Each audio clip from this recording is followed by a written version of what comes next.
Well, a company that is consistently making wonderful profits doesn't need investor relations. I had a corporate official tell me once, our earnings are investor relations, we don't need investor relations. That company, of course, was taken over by a larger company at one point. It's not just the amount of money that you're making, but investors will judge your stock against your financial peers. So it's not only your earnings, it's not only your revenues, it's not just your margins, but where do they expect the stock to go? People don't realize that there's a difference between the company and the stock.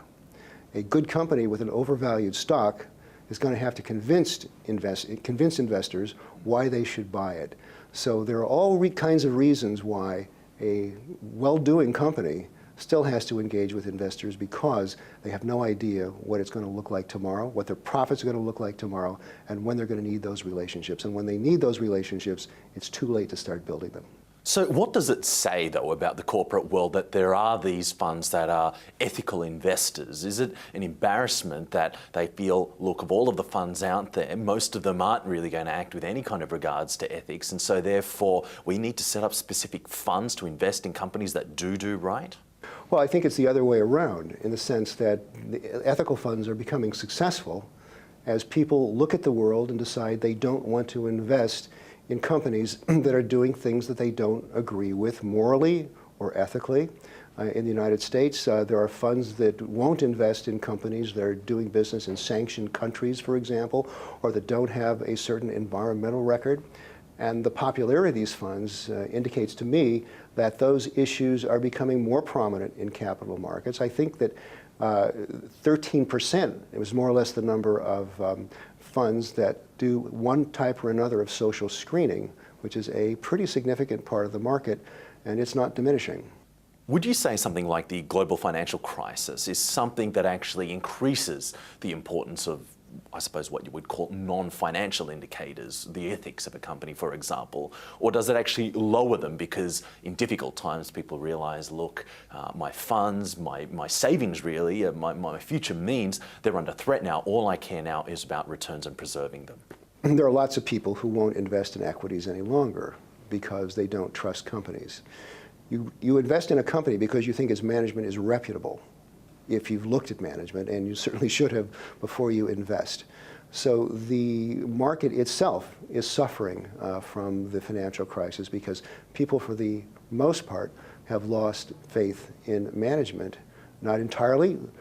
If you look at the Dow Jones, it's not doing so badly, but there are many, many people who simply have left the market, and they've left it with a sense of outrage. They're not coming back soon. There's been a global push for tighter banking regulations. People understand that banks are an important part of the financial system, the economy.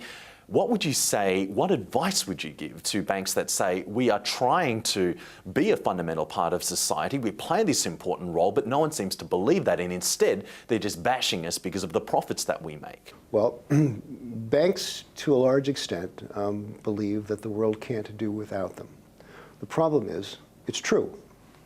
And so it's very difficult to draw the line, if you're a regulator, for example, or a government, as to how much leeway to give them to maintain their robustness, but to withhold them from the kinds of abuses that we saw in the United States as the build-up to the financial crisis happened. So it's very difficult to call. Clearly, there needs to be more accountability in banking. We absolutely do need to create a situation over time where we are not held hostage by banks that are too big to fail, and we know who those suspects are. We should never allow ourselves to be in that position again. And to do that, we have to resist the lobbying of the large banks who have much influence in Congress. One example is the lobbying of large banks to repeal the Glass-Steagall Act about 10 years ago, which in many ways laid the groundwork for the financial crisis that occurred later. So what advice then would you have for the banks themselves, the investor relations staff within those organisations that are trying to get this balance, I suppose, of showing that it's important for them to be profitable and strong, but at the same time warding off people's inherent hostility towards that? They should be transparent. But unfortunately, being transparent often brings a lot of opposition. Lloyd Blankfein, early in the financial crisis and in the criticism of Goldman Sachs, said on a British television station, well, we are doing God's work. It reflected a tin ear, but it was a message that said, you know, banks make the world work. Credit makes the world work. We are the vehicles of that. If he could legitimately deliver that message by showing that his bank, or any bank, does that work without being abusive, that would help the banks, and that bank in particular, to gain acceptance in the social sphere.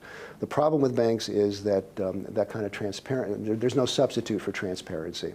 And basically they have got to conduct themselves in a way that allows them to be transparent.